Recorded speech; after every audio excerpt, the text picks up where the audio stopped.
जय श्री हरि।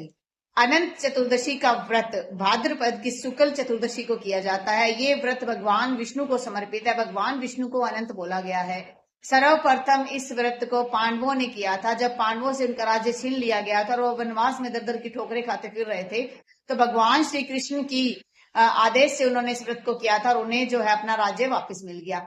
यह व्रत 14 वर्ष तक किया जाता है। इसलिए जब भी आप इस व्रत का संकल्प ले तो आपको ये दिमाग में रखना है कि 14 साल आपको इस व्रत को करना पड़ेगा। अनंत चतुर्दशी वही तिथि है जिस दिन भगवान गणेश जी को विसर्जित किया जाता है, क्योंकि गणेश चतुर्थी के दिन भगवान गणेश को हम घर में लाते हैं और 10 दिन तक अपने घर में उनका पूजा पाठ करके और अनंत चतुर्दशी के दिन बड़े धूमधाम से उनका विसर्जन करते हैं।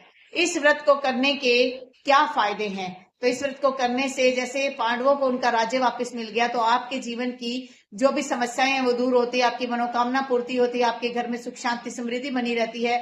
विवाह में कोई बाधा आ रही है तो वो दूर होती है, करियर में कोई बाधा आ रही है वो दूर होती है, रोजगार के साधन खोले जाते हैं। और कहने का तात्पर्य है कि हर प्रकार की मनोकामना पूर्ति जो है ये व्रत करता है।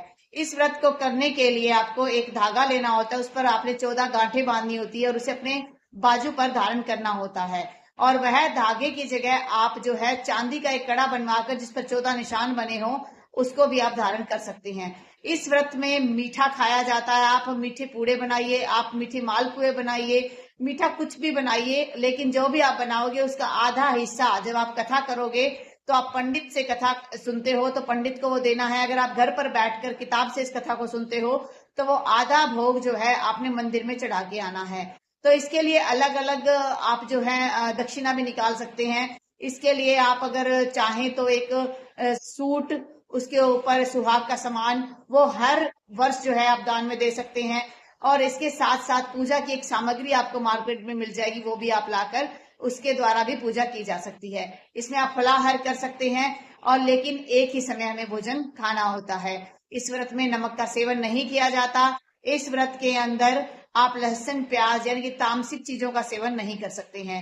तो अगर आप भी अनंत चतुर्दशी का व्रत करना चाहते हैं तो इस साल यह व्रत जो है वो 6 सितंबर को पड़ रहा है। 7 सितंबर से पितृपक्ष शुरू हो रहे हैं और 6 सितंबर को अनंत चतुर्दशी के दिन जो है इस व्रत को किया जाएगा।